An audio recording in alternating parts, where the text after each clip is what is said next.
Good afternoon. Welcome to this edition of The Last Word on C-SPAN, where I, Arrow Flinger Al, get to have the last word with the guest.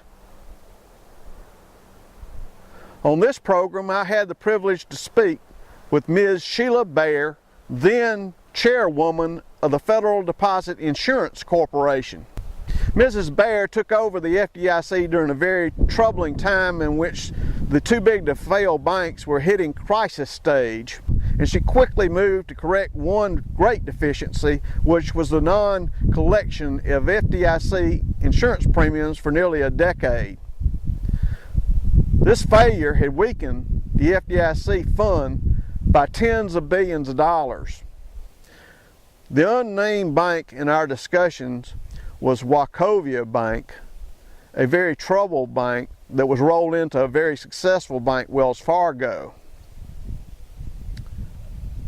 During its time of trials, tribulations, and near failure, Wachovia was host of a series of issues that came to the public fore.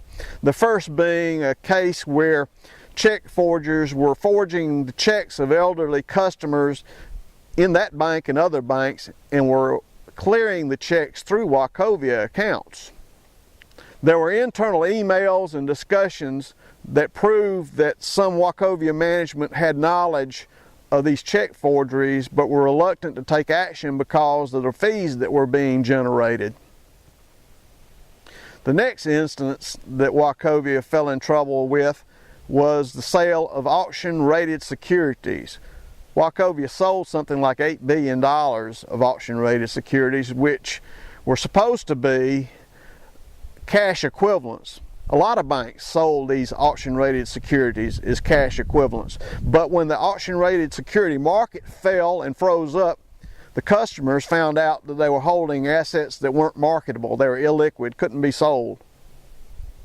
Wachovia ended up making restitution in the billions of dollars for those sales. The last case or instance with Wachovia involved alleged money laundering in Mexico to the tune of $350 to $500 million.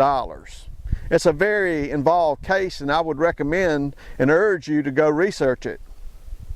Wachovia settled without admitting guilt and paid fines in the hundreds of millions of dollars. It was about $150 million is my recollection.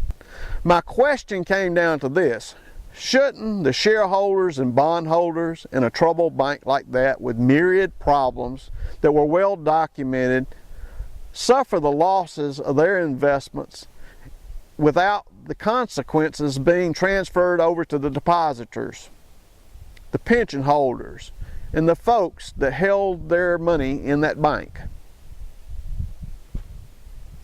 Thank you, Chairwoman Bair, for being such a kind and understanding guest that day. I'd like to thank C-SPAN and host Susan Swain for conducting such a wonderful interview. Thank you, C-SPAN.